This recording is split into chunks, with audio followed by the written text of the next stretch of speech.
The 1929 stock market crash wasn't caused by reckless speculation. It was caused by an $8.5 billion shadow credit market almost nobody talks about. The stocks were just the surface.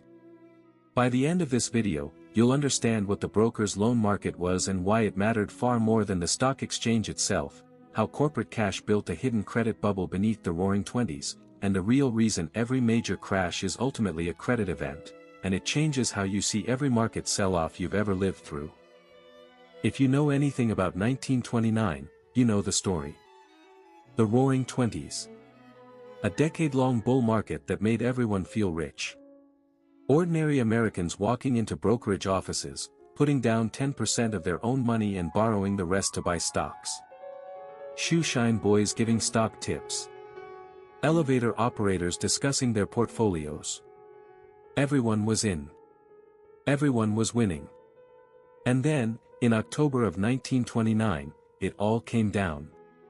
Black Thursday. Black Monday. Black Tuesday. 16 million shares traded in a single day. Prices collapsing. The iconic images, ruined men in suits standing on sidewalks, the persistent, and largely invented, legend of investors jumping from office windows. A nation taught a lesson about the dangers of speculation and greed. This is the story every history textbook tells. It is the defining image of a stock market bubble. And it is, at best, only half the story. Here is what doesn't add up. If this was simply a stock bubble driven by ordinary people getting carried away, why did it crash so completely in a matter of days? Real asset bubbles usually deflate gradually. They don't avalanche. Why did the damage spread so far beyond Wall Street, into the banking system and the real economy, so quickly? And perhaps the most basic question, how many Americans actually owned stocks in 1929? The answer is roughly 3 million people, out of a population of 120 million. Most working families had no stock holdings at all. If so few people were directly invested, how did the crash bring down the entire economy?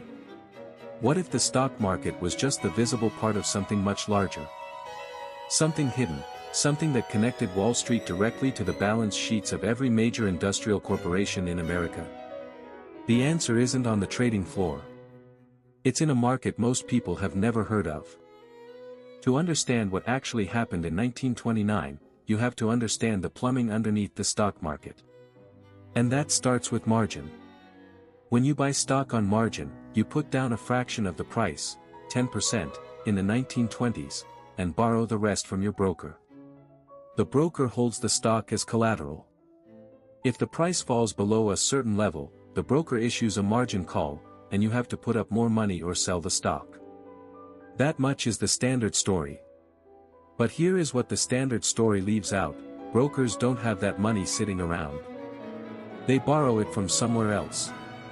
And by 1929, that somewhere else was overwhelmingly American corporations that were parking their surplus cash in what was called the call loan market. Call loans were short-term loans, callable at any time, hence the name, that brokers used to fund margin accounts for their clients. The interest rate floated daily. The loans were secured by stock as collateral. And for corporations sitting on piles of cash, they were an extremely attractive place to park money, because they paid high interest and were considered completely safe. So what does this mean? It means the stock market wasn't standing on its own. It was standing on top of a vast, invisible credit market, one funded not by banks, not by small investors, but by the largest industrial corporations in the country.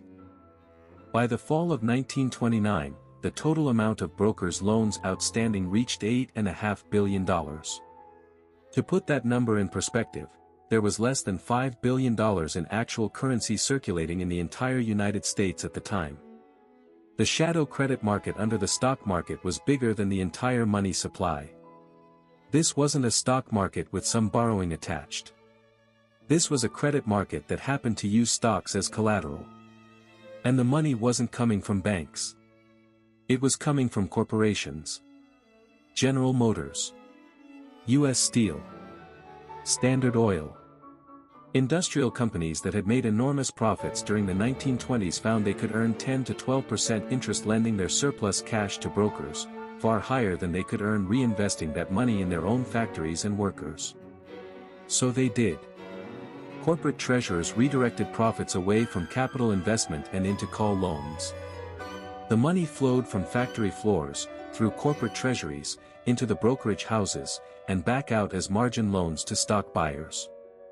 This created a self-feeding cycle. Corporate cash funded margin buying. Margin buying pushed stock prices up. Rising stock prices made the collateral look safer, which attracted even more corporate cash into the lending market. And around it went. The stock market wasn't the bubble. The credit feeding it was. So what broke it? Why did it all come down so fast? The Federal Reserve had been raising interest rates through 1928 and 1929, trying to cool what they saw as excessive speculation.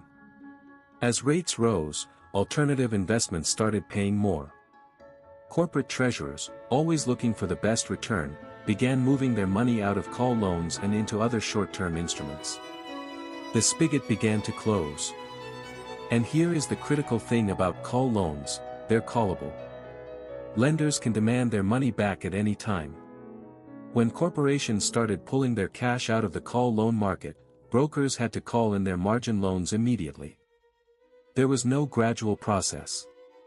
There was no negotiation. The money had to be returned, right now. That is why the crash happened so fast. It wasn't that people suddenly lost faith in stocks. It was that the credit underneath them vanished, practically overnight. Brokers issued margin calls by the thousands.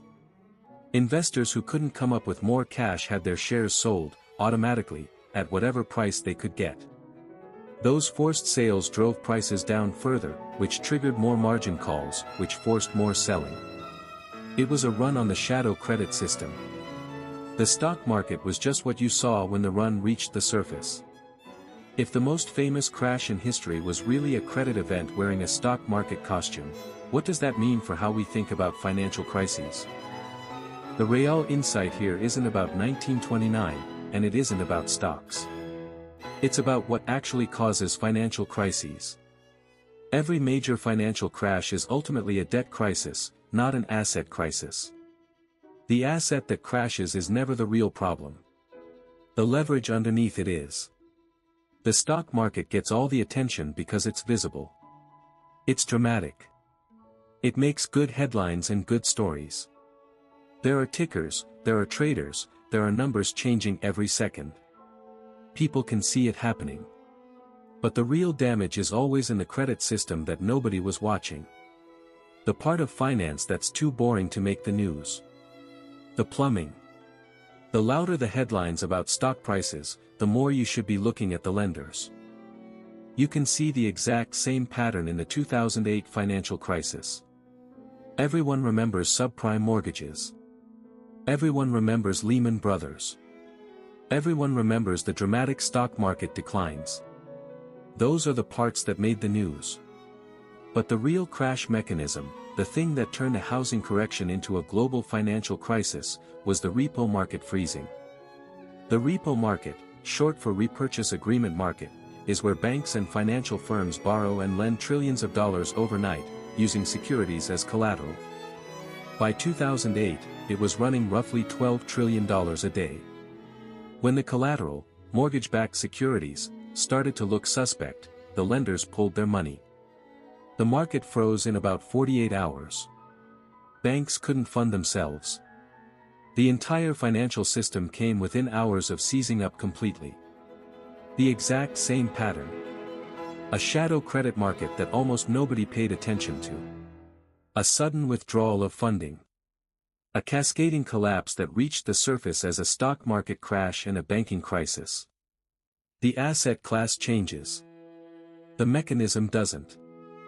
The 1929 crash wasn't a story about greedy stock speculators. It was a story about an invisible credit market that grew larger than the entire money supply, and then vanished overnight. The stock market was just the part you could see. The next time you see stocks falling and headlines blaring about a crash, don't just watch the ticker. Watch the lenders. Ask where the credit came from, who's pulling it back, and how much leverage is underneath the asset everyone is watching. If you want to drift through the full story over 3 hours, the call loan market, the Federal Reserve's missteps, the bank failures, and the slow descent into the Great Depression, in the slow, detailed version made for quiet nights, the link is in the description.